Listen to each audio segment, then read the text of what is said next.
राजस्थान प्रदेश के सभी विद्यार्थियों का हार्दिक स्वागत, हार्दिक अभिनंदन। प्रिय विद्यार्थियों, साहित्य क्लासेज में आज हम पढ़ेंगे हिंदी कंपलसरी का गद्य भाग। जैसा कि बहुत सारे विद्यार्थियों के कमेंट्स और बहुत सारे विद्यार्थियों द्वारा लंबे समय से एक ही बात कही जा रही थी कि सर गद्य भाग भी हमें समझाएं। गद्य भाग पढ़ने के लिए आपको महत्वपूर्ण बातें बता देता हूं। 2-3 बातें आप ध्यान में रखेंगे जिसके लिए बहुत ही इंपॉर्टेंट बन जाता है एक विद्यार्थी के लिए अंक प्राप्त करना, अर्थात अच्छे अंक प्राप्त करना, सुपर अंक प्राप्त करना, जिसके लिए आपको क्या क्या ध्यान में रखना है। आज हम वह पाठ पढ़ेंगे। इससे पहले थोड़ी सी गद्य भाग पर चर्चा कर लेते हैं कि एक पहली बात होती है इसमें आपको लेखक परिचय या कवि परिचय। लेखक परिचय या कवि परिचय, इन दोनों में से एक का परिचय पूछा जाता है, 4 अंकों का होता है। अब इसमें बात यह होती है कि कई बार तो अथवा में दे दिया जाता है। जैसे मान लो हम ये कह सकते हैं कि जैसे मान लो कबीर या आरसी शुक्ल, रामचंद्र शुक्ल का सामान्य परिचय दीजिए, ऐसा आ सकता है। लेकिन कई बार केवल लेखक का पूछ लिया जाता है या केवल कवि का पूछ लिया जाता है, तो दोनों में से वो कैसे भी पूछ सकते हैं।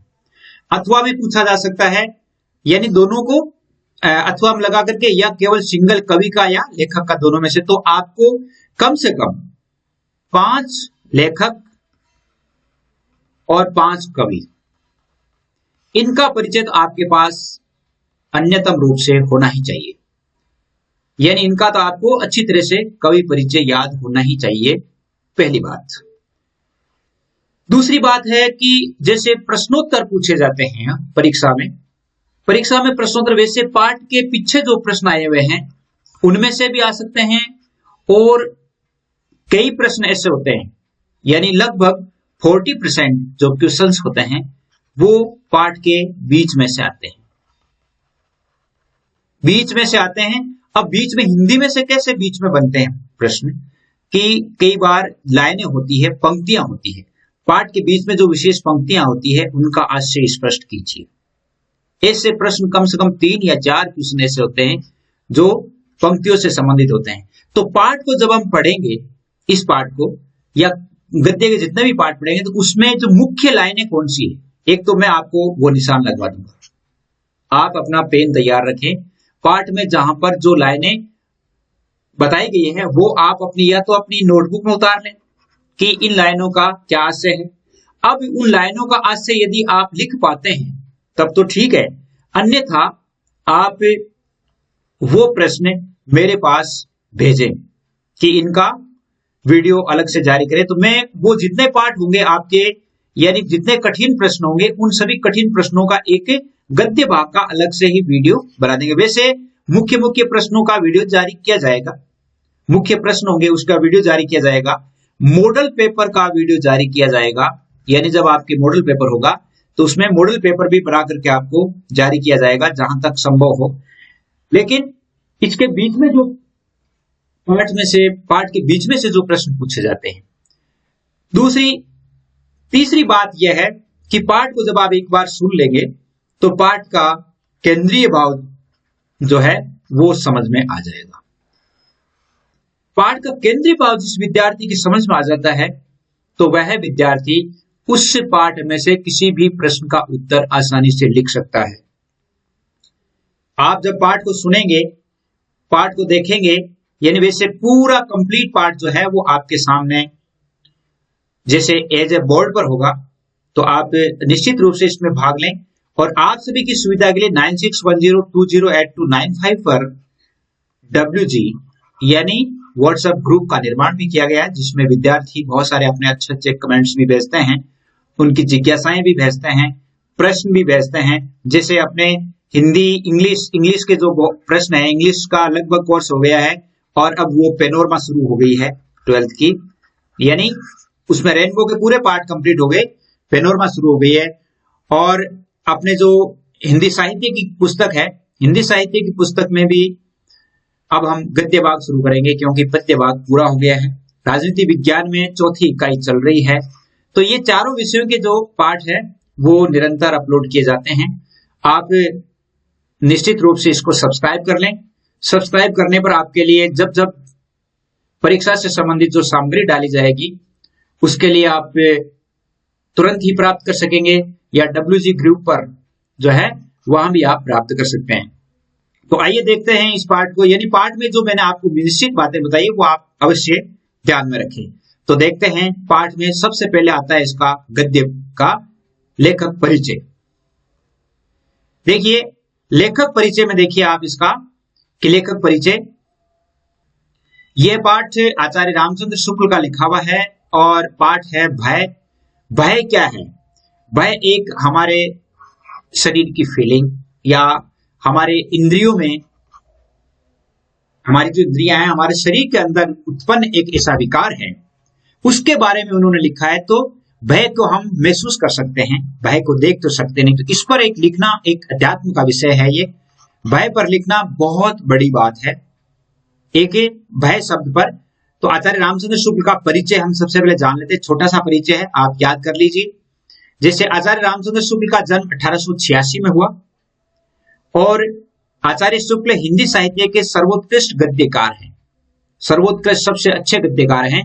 उनका हिंदी साहित्य का इतिहास अत्यंत प्रामाणिक ग्रंथ है। आपके हिंदी साहित्य में जो हिंदी साहित्य का संक्षिप्त इतिहास और जिसमें आपके कौन सा पाठ रह गया है, यानी आधुनिक काल, वो आधुनिक काल है, वो इन्हीं की पुस्तक में से अनुत्तरित है, वहीं से अवतरित किया गया है।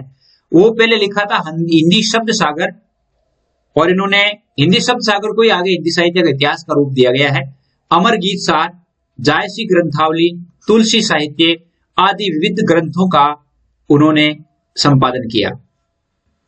हिंदी की सैद्धांतिक समीक्षा के मानदंडों की स्थापना के संदर्भ में शुक्ल जी का अप्रतिम योगदान रहा है।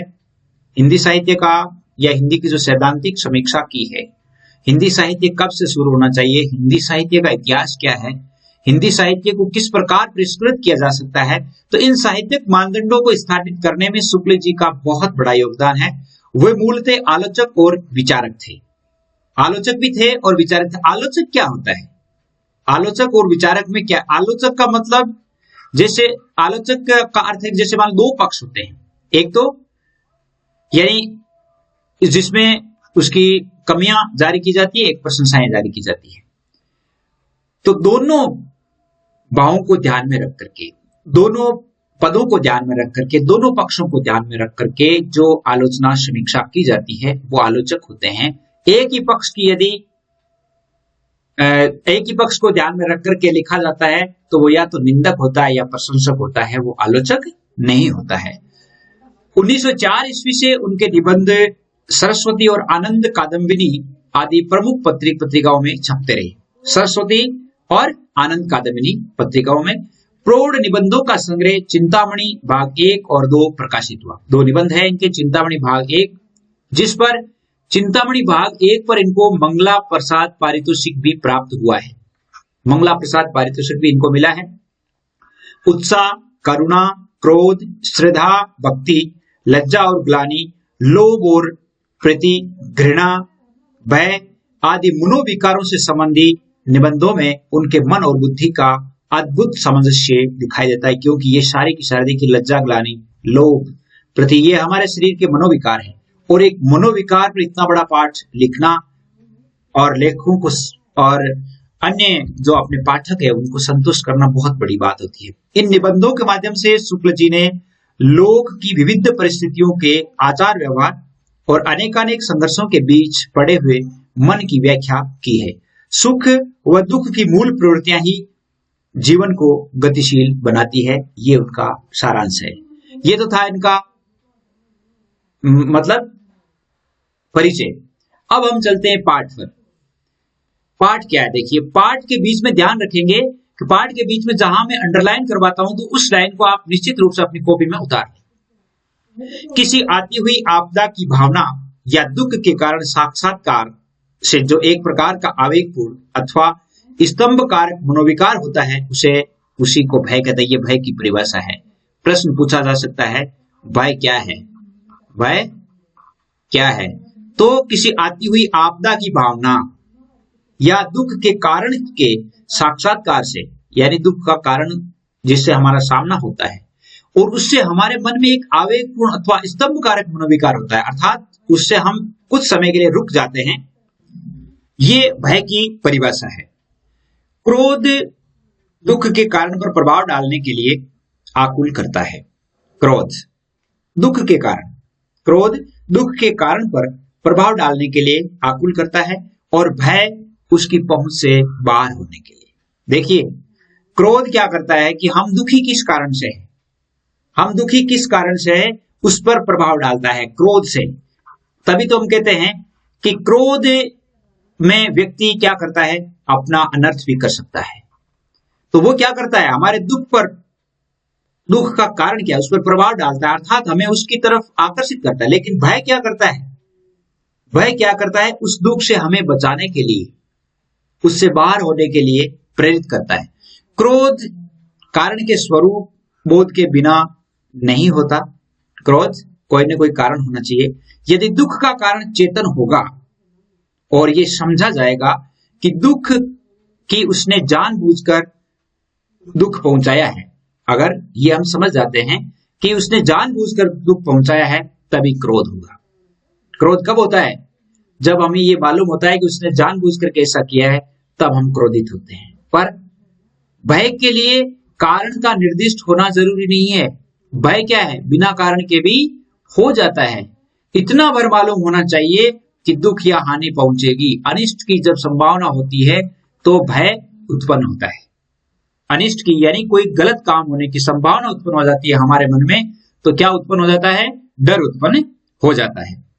यदि कोई ज्योतिषी किसी गंवार से कहे कि कल तुम्हारे हाथ पांव टूट जाएंगे, तो उसे क्रोध नहीं आएगा, क्योंकि भय होगा, क्योंकि ज्योतिषी है वो, और ज्योतिषी हम उसके साथ जुड़े हुए हैं, हमारा विश्वास उनके साथ जुड़ा हुआ है। तो उस विश्वास जुड़े हुए होने के कारण जब ज्योतिष कहेगा तो हम उसकी बात को मान लेंगे। और लेकिन यदि उसी से यदि कोई दूसरा आकर कहे कि कल अमुक अमुक व्यक्ति तुम्हारे हाथ और पैर तोड़ देंगे, तो वह तुरंत त्योरी बदलकर कहेगा कि कौन है हाथ पैर तोड़ने वाला, देख लूंगा।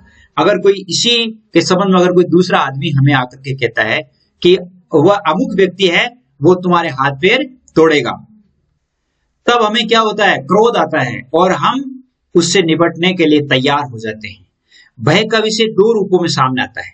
कितने रूपों में आता है, दो रूपों में सामने आता है, असाध्य रूप में और साध्य रूप में। देखिए, असाध्य और साध्य क्या है, असाध्य के रूप में और साध्य। असाध्य का मतलब जिसका कोई इलाज नहीं है, साध्य जिससे हम बच सकते हैं। असाध्य विषय वह जिसका किसी प्रयत्न द्वारा निवारण असंभव हो, हम कोशिश करते हैं फिर भी हम उससे उबर नहीं सकते, वो असाध्य हो गया। और साध्य विषय वह है जो प्रयत्न द्वारा दूर किया जा सकता है, रखा जा सकता है। तो भय कितने विषय कितने रूपों में आता है हमारे सामने, दो रूपों में, असाध्य और साध्य के रूप में। दो मनुष्य एक पहाड़ी नदी के किनारे बैठे या आनंद से बातचीत करते चले जा रहे थे। एक बात है, बैठे बैठे नदी के किनारे बैठे रहे या आनंद से बातचीत करते जा रहे थे, इतने में सामने से भोर की दहाड़ सुनाई पड़ी शेर की। यदि वे दोनों उठकर भागने या छिपने या पेड़ पर चढ़ने आदि का प्रयत्न करें तो बच सकते हैं। जैसे मान लो आप जंगल से गुजर रहे हैं, जंगल में किसी खूंखार जानवर की आवाज सुनाई देती है, तो आप बचने का प्रयत्न करेंगे।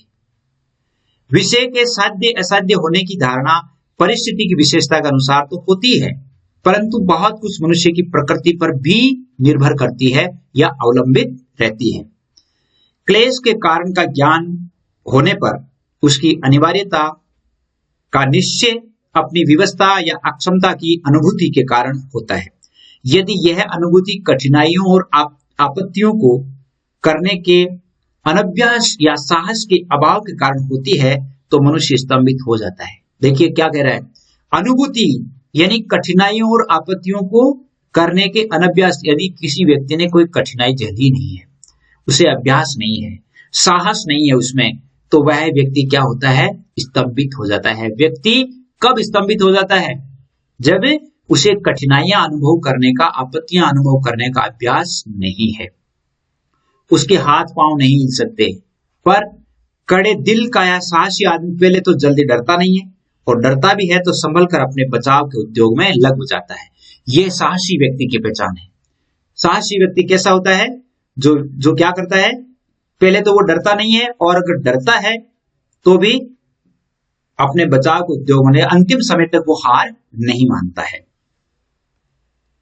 देखिए, भय जब स्वभावगत हो जाता है तब कायरता या भीरुता कहलाता है। भय हर एक व्यक्ति में होता है, लेकिन वो स्वभावगत हो जाता है। यदि आदमी पग पग पर डरना शुरू हो जाता है तब वो क्या कहलाता है? भीरुता या कायरता। कायरता या भीरुता किसे कहते हैं? कायरता या भीरुता किसे कहते हैं? किसे कहते हैं? जब स्वभावगत, अर्थात भय जब स्वभावगत या उसकी आदत में शुमार हो जाता है तो वो भीरुता कहलाती है और भारी दोष माना जाता है, विशेषतः पुरुषों में।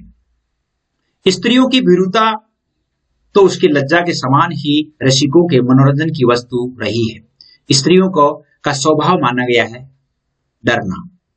पुरुषों की भीरुता पर पूरी निंदा होती है। अगर एक आदमी यदि कायरता दिखाता है तो वह सीधा निंदित होता है।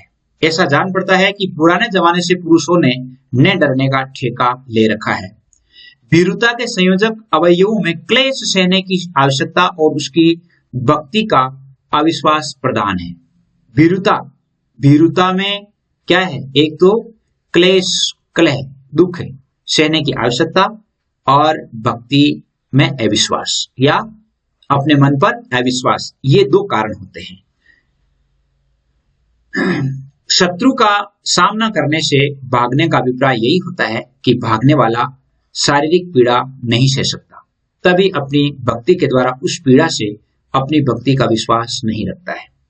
यह तो बहुत पुरानी चाल की भीरुता हुई, पुराने जमाने की भीरुता है। आदमी जब जगह छोड़ देता है, भाग जाता है, तो उसे कायर माना जाता है। जीवन के और उनके व्यापारों में भी भीरुता दिखाई देती है।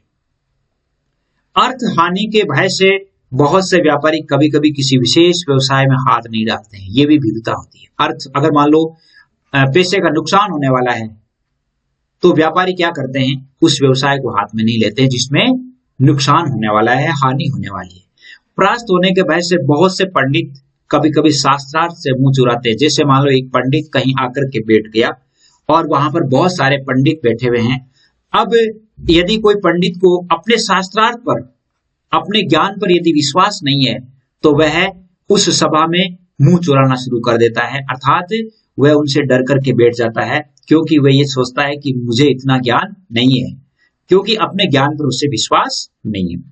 इस प्रकार की भीरुता की तह में सहन करने की अक्षमता और अपनी भक्ति का अविश्वास छिपा रहता है, क्योंकि अपनी भक्ति का अविश्वास का अर्थ है कि अपने स्वयं पर विश्वास नहीं होता है। भीरु व्यापारी में अर्थ हानि सहने की असमता और अपने व्यवसाय कौशल पर अविश्वास तथा भीरु पंडित में मान हानि सहने की असमता और विद्या बुद्धि बल पर अविश्वास निहित है। देखिए कितनी भीरुता क्या है। भीरुता कैसे आप सिद्ध कर सकते हैं कि भीरुता अर्थात कायरता क्या है? तो ये कायरता भी अलग अलग है। एक ही प्रकार की भीरुता ऐसी दिखाई पड़ती है जिसकी प्रशंसा होती है, वहां धर्म भीरुता है। धर्म भीरुता क्या है? जिसमें अगर कोई आदमी धर्म से को डरता है, धर्म में आस्था रखता है, या जैसे अंधविश्वास का भी वो सर झुका करके उसका सम्मान कर लेता है, तो वहां पर उसे भीरु नहीं कहते, लोग कायर नहीं कहते, पर हम तो उसे भी कोई बड़ी प्रशंसा की बात नहीं समझते। धर्म से डरने वालों की अपेक्षा धर्म की ओर आकर्षित होने वाले हमें अधिक धन्य जान पड़ते हैं। जो धर्म से डरते हैं उसकी बजाय जो धर्म की तरफ आकर्षित होते हैं वो हमें अधिक धन्य जान पड़ते हैं। जो किसी बुराई से यही समझकर पीछे हटते हैं कि उसके करने से अधर्म होगा, उसकी अपेक्षा वे कहीं श्रेष्ठ है, जिन्हें बुराई अच्छी ही नहीं लगती।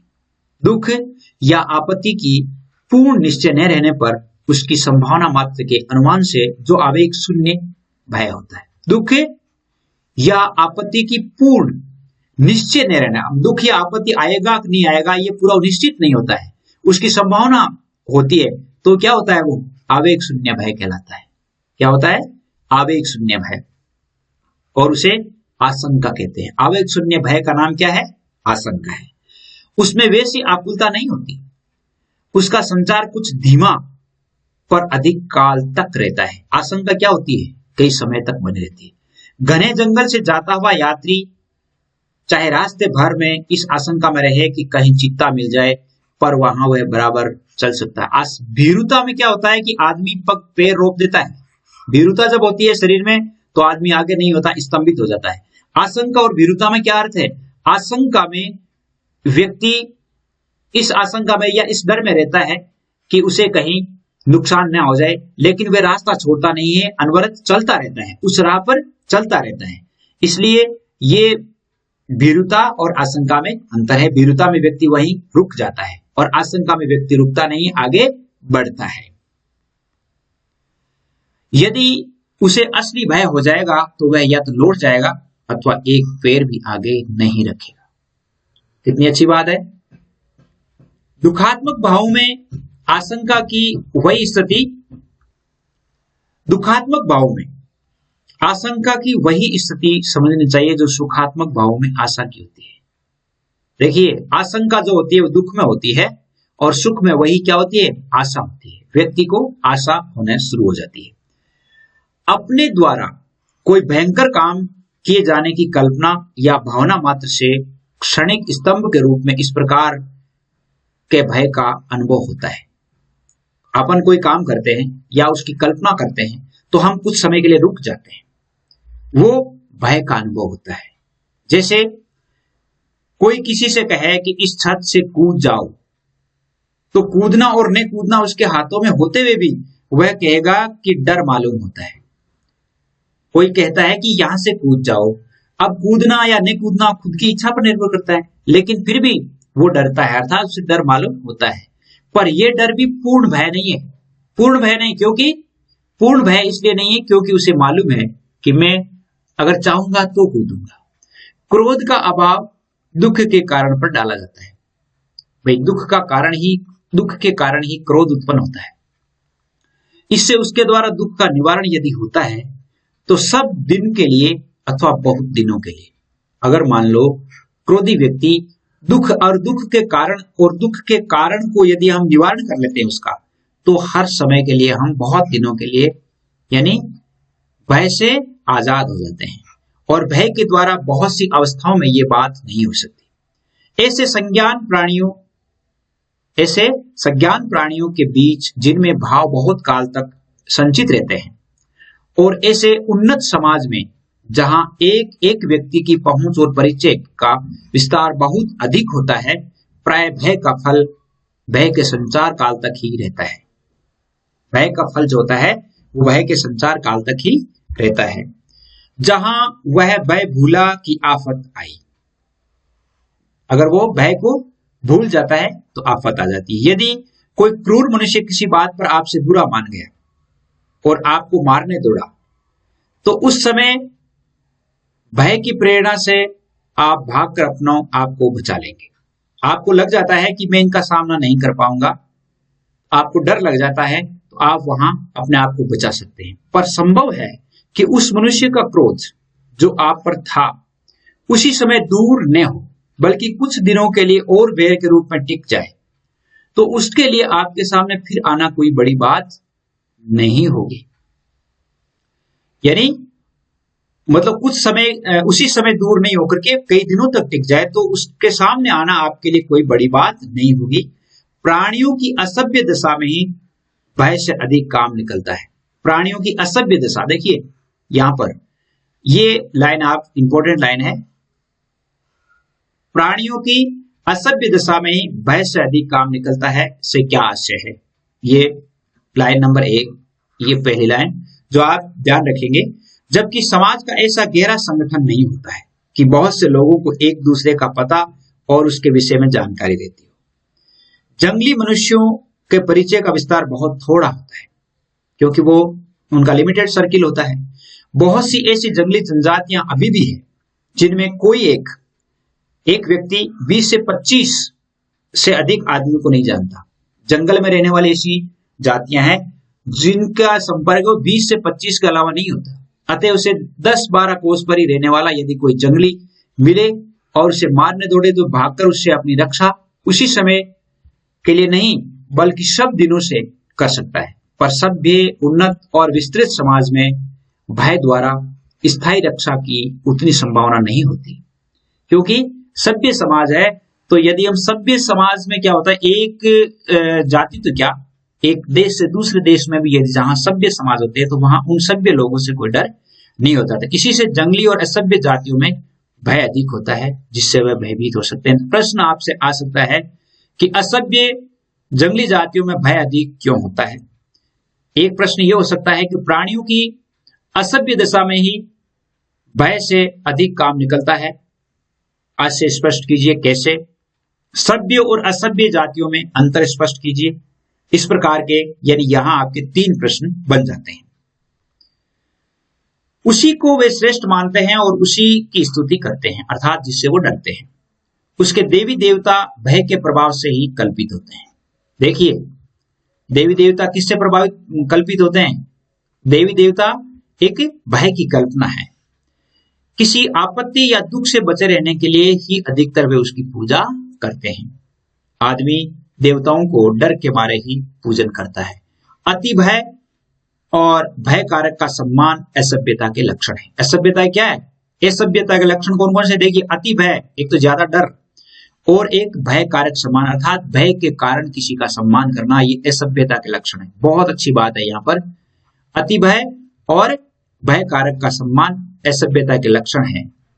अशिक्षित होने से या अशिक्षित होने के कारण अधिकांश भारतवासी भी भय के उपासक हो गए हैं।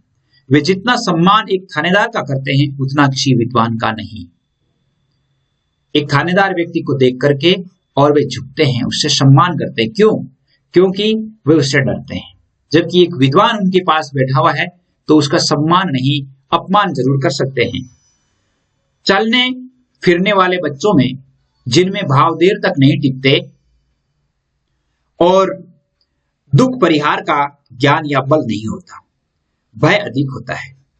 देखिए, चलने फिरने वाले बच्चों में जिनमें भाव देर तक नहीं टिकता, दुख या परिहार का ज्ञान या बल नहीं होता, भय अधिक होता है। बच्चों में क्या होता है? छोटे बच्चे चल फिर सकते हैं लेकिन उनमें भय ज्यादा होता है।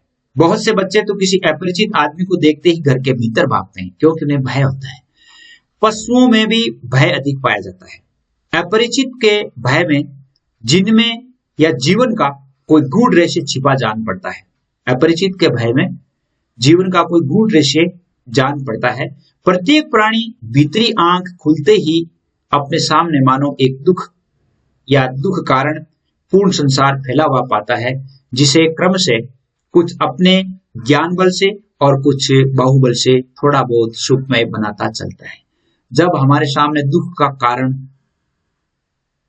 यानी जब हम जान जाते हैं अपने ज्ञान बल के माध्यम से, तब हम क्या करते हैं? यानी अपने आप को सुखमय बनाने का प्रयत्न करते हैं। क्लेश और बाधा का ही सामान्य आरोप करते जीवन संसार में पैर रखता है। क्लेश और बाधा का सामान्य आरोप करते हुए जीवन संसार में पैर रखता है। सुख और आनंद को वह सामान्य का व्यतिक्रम समझता है, विरल विशेष मानता है। इन विशेष से सामान्य की ओर जाने का साहस उसे बहुत दिनों तक नहीं होता है। विशेष से सामान्य की ओर जाने का साहस है वो व्यक्ति कई दिनों तक नहीं कर पाता है। परिचय के उत्तरोत्तर अभ्यास के बल से अपने माता पिता या नित्य दिखाई पड़ने वाले कुछ थोड़े से और लोगों के संबंध में वह धारणा रखता है कि वे मुझे सुख पहुंचाते हैं। अगर एक छोटा बच्चा है, छोटा बच्चा जब रात दिन अपने माता पिता के पास रहता है, उनसे डरता नहीं है, उनके पास रहता है, उनसे मनचाही बातें करता है। और इसी प्रकार जब दूसरा व्यक्ति आता है, वो 2-4 दिन या 5-7 दिन जब उसके साथ रहने लग जाता है और उससे परिचय हो जाता है, तो वह बच्चा है वो उससे डरता नहीं है और उससे के आने पर वो सुखानुभूति अनुभव करता है और उसे लगता है कि ये मुझे कष्ट नहीं पहुंचाएंगे। और जिन्हें वे नहीं जानता, जो पहले पहले उसके सामने आते हैं, उनके पास वे बेधड़क नहीं चला जाता। अपरिचित व्यक्ति के पास बच्चा नहीं जाता है। बिल्कुल अज्ञात वस्तुओं के प्रति भी वह ऐसा ही करता है। जिन वस्तुओं को जानता नहीं है, बच्चे के मन में उनके प्रति भय होता है। भय की इस वासना का परिहार क्रम से होता चलता है। जो जो वे नाना रूपों में अभ्यस्त होता है, त्यों त्यों उसकी धड़क खुलती जाती है। जो जो बड़ा होता है, जब उनसे परिचय होता है और परिचय के साथ साथ जब उन्हें इस्तेमाल करता है या उनके साथ घुलता मिलता है तो उसका भय है वो टूटता जाता है। इस प्रकार अपने ज्ञान बल, हृदय बल और शरीर बल की वृद्धि के साथ साथ वे दुख की छाया मानव हटाता चलता है। व्यक्ति ज्ञान बल, थोड़ा थोड़ा ज्ञान होने लगता है, हृदय जो होता है वो भी थोड़ा बलिष्ठ हो जाता है, अर्थात वो पक्का हो जाता है, शरीर में भी बढ़ जाता है। तो इससे क्या है, दुख की छाया हटती चली जाती है। समस्त मनुष्य जाति की सभ्यता के विकास का यही क्रम रहा है। आज जैसे मनुष्य बहुत सारी वस्तुओं से, बहुत सारे प्रकृति के जो रहस्य है उनसे वो परिचित है, लेकिन एक समय था जिस समय व्यक्ति है वो बहुत सारे जानवरों से भी डरता था और एक मनुष्य दूसरे मनुष्य से डरता था। लेकिन आज वैसा नहीं है, क्योंकि ये सभ्यता का क्रम है। जो जो व्यक्ति जिसके संपर्क में आया उससे उसका यदि संबंध बनता गया और वह उसके संबंध में उसका डर है वो समाप्त होता गया। भूतों का भय तो अब बहुत कुछ छूट गया है। पशुओं की बाधा भी मनुष्य के लिए प्राय नहीं रह गई है, पर मनुष्य के लिए मनुष्य का भय बना हुआ है। देखिए, भूतों का भय तो बहुत कुछ छूट गया है। ये इस लाइन का आशय क्या है? मनुष्य के लिए मनुष्य का भय बना हुआ है। ये लाइन मनुष्य के लिए मनुष्य का भय बना हुआ है, इसका जो आशय है वो बताइए। तो ये तीसरी लाइन हो गई और ये दूसरी लाइन। आगे देखिए, इस भय के छूटने के कारण या छूटने के लक्षण भी दिखाई नहीं देते। अब मनुष्यों के दुख का कारण मनुष्य है। अब देखिए, ये लाइन बहुत इंपॉर्टेंट लाइन है। मनुष्यों के दुख का कारण मनुष्य है। क्यों बताइए? ये लाइन थोड़ा अर्थ ध्यान कीजिए। सभ्यता से अंतर केवल इतना ही पड़ा है कि दुख दान की विधियां बहुत गूढ़ और जटिल हो गई है। दुख और दान की जो विधियां हैं बहुत गूढ़ और जटिल हो गई है। उसका क्षोभ कारक रूप बहुत से आवरणों के भीतर ढक गया है। अब इस बात की आशंका तो नहीं रहती कि कोई जबरदस्ती आकर हमारे घर, खेत, बाग, बगीचे, रुपए, पैसे छीनने में, पर इस बात का खटका रहता है कि कोई नकली दस्तावेजों, झूठे गवाही, कानून बेसों के बल से इन सभी वस्तुओं से वंचित नहीं कर दे। मनुष्य का दुख, मनुष्यों के दुख का कारण मनुष्य है।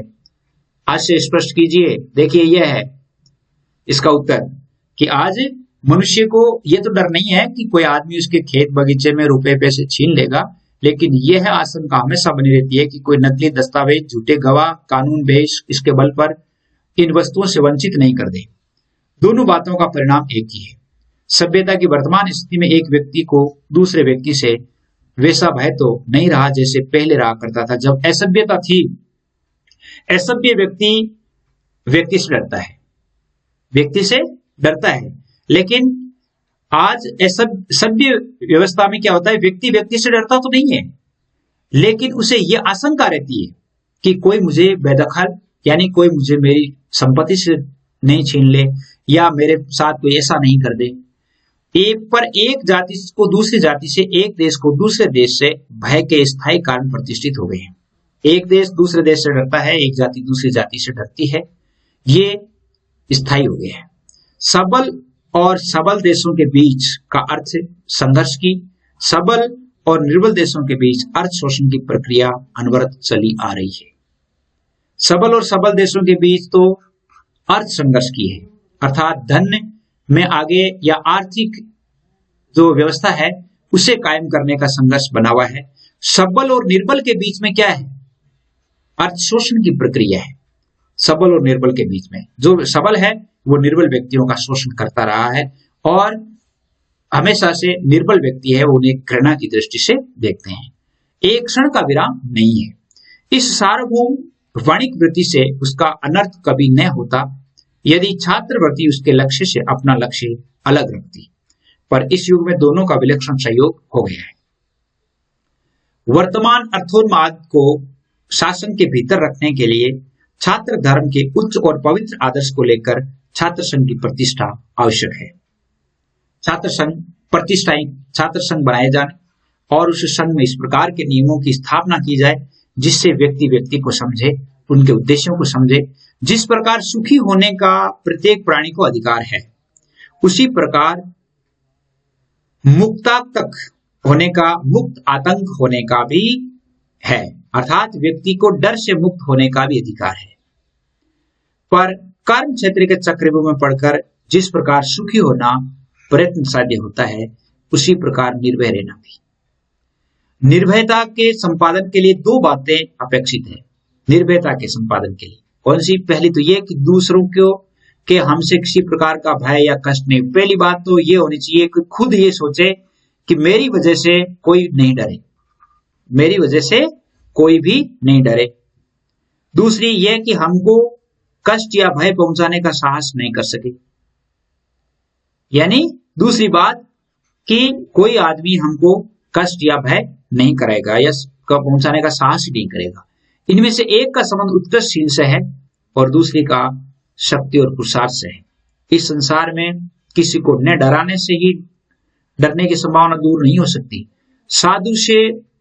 साधु प्रकृति वाले को लोभियों से क्लेश पहुंचता है, साधु प्रकृति वाले को और लोभियों से क्लेश पहुंचता है। अतः उसके प्रयत्नों को विफल या भय संचार द्वारा रोकने की आवश्यकता से हम बच नहीं सकते। अर्थात उसके प्रयत्नों को विफल करके और भय का जो संचरण होता है हमारे शरीर में, उससे हम अपने आप को बचा नहीं सकते। तो ये पाठ था आपका जो हमने पढ़ा। तो देखिए इसमें जो मुख्य लाइनें जो बन रही है वो ये है कि अब मनुष्यों के दुख का कारण मनुष्य हैं, आज से स्पष्ट कीजिए। ये बहुत इंपॉर्टेंट लाइन है। मनुष्य के लिए मनुष्य का भय बना हुआ है। कैसे? प्राणियों की असभ्य दशा में ही भय से अधिक काम निकलता है, क्यों या कैसे? स्पष्ट कीजिए। तो इनके बारे में आपको याद करना है। और भी ये लाइनें, इन प्रश्नों को समाहित करके भी और वीडियोस बनाए जाएंगे जिसमें इन प्रश्नों का उत्तर भी होगा और जो मुख्य और प्रश्न बनते हैं उनके उत्तर भी होंगे। तो आज बस इतना ही, एक पार्ट हमारा कवर हुआ। जय हिंद, जय भारत।